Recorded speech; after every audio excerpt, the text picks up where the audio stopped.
To send an ACH payment in QuickBooks Online 2025, start by navigating to the Banking tab and selecting the bank account you want to use for the payment. Ensure you have set up your bank account for ACH payments and have sufficient funds.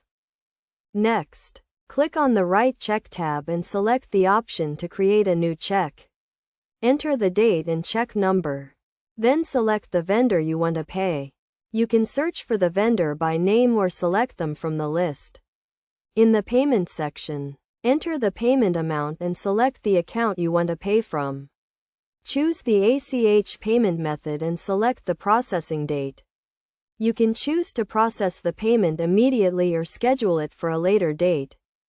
Review the payment details to ensure everything is accurate, including the vendor information, payment amount, and processing date. If everything is correct, click the Save and Close button to complete the payment.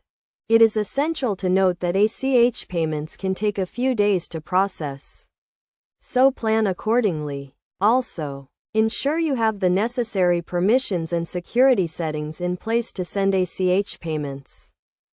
To verify the payment has been sent, go to the Banking tab and select the bank account you used for the payment. Click on the View Register button and look for the ACH payment in the transaction list. You can also track the payment status by going to the Vendors tab and selecting the vendor you paid. Best practices for sending ACH payments in QuickBooks Online 2025 include regularly reviewing your bank account transactions to ensure payments are processing correctly, setting up payment reminders to ensure timely payments, and maintaining accurate vendor information to prevent payment errors.